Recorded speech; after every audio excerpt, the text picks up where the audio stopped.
ನಾವು micro spore ಮತ್ತು ಈ ಹೆಲ್ಪ್ ಈ ಔಷಧಗಳನ್ನು ನಾವು ಮಾವಿಗೆ ಉಪಯೋಗ ಮಾಡಿದ್ದೀವಿ. ಮೊದಲನೇದಾಗಿ ಮೈಕ್ರೋಸೋಪ್ ಈ ಒಂದು ನ್ಯೂಟ್ರಿಯೆಂಟನ್ನು ಮೊದಲನೇ ಸಾರಿ ಗಿಡಕ್ಕೆ ಕೊಟ್ಟಿದ್ದೀವಿ. ಇದಕ್ಕೆ ಹೂಗಳು ಭಾರಿ ಹೆಚ್ಚಿನ ರೀತಿಯಲ್ಲಿ ನಮ್ಮ ತೋಟದಲ್ಲಿ ಬಂದಿವೆ. ಅದರ ಜೊತೆಗೆ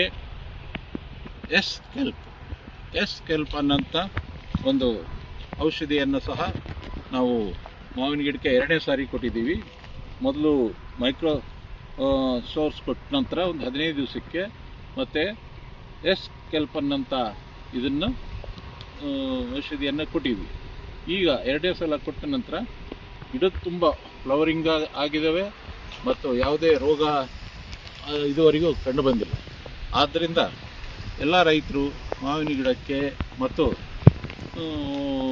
ಒಳ್ಳೆಯ ಮೈಕ್ರೋ ನ್ಯೂಟ್ರಿಯೆಂಟ್ ಆಗಿ ಉಪಯೋಗ ಮಾಡ್ಬೋದು ಅಂತ ಈ ಮೂಲಕ ರೈತ ಬಾಂಧವರಿಗೆ ತಿಳಿಸಲು ಇಷ್ಟಪಡ್ತೀನಿ. ನನ್ನ ಹೆಸರು ಪಾಂಡುರಂಗ ಕೆ. ನಾನೊಬ್ಬ ನಿವೃತ್ತ ಸರ್ಕಾರಿ ನೌಕರರಾಗಿ ಅಧಿಕಾರಿಯಾಗಿ ನಿವೃತ್ತರಾಗಿದ್ದೇನೆ. ಈಗ ಸತತವಾಗಿ 5 ವರ್ಷದಿಂದ ನಾನು ಈ ಮಾವಿನ ತೋಟ ಮತ್ತು ತೆಂಗು ಇವುಗಳನ್ನು ಮಾಡಿಕೊಂಡು ಹೋಗ್ತಾ ಇದ್ದೀನಿ. ಸೊ ಇದು ಕುಣಿಕೇರಿ ಗ್ರಾಮದ ಹತ್ತಿರ ಇರುವಂಥ ಇದು ನವಿಲು ದುಬ್ಬ ಅಂತ ಹೇಳ್ತಾರೆ, ನವಿಲು ದಿಬ್ಬು. ಸೊ ಈ ಭಾಗದಲ್ಲಿ ಕುಣಿಕೇರಿಯ ಭಾಗದಲ್ಲಿ ಇದನ್ನು ನನ್ನ ತೋಟ ಇದೆ.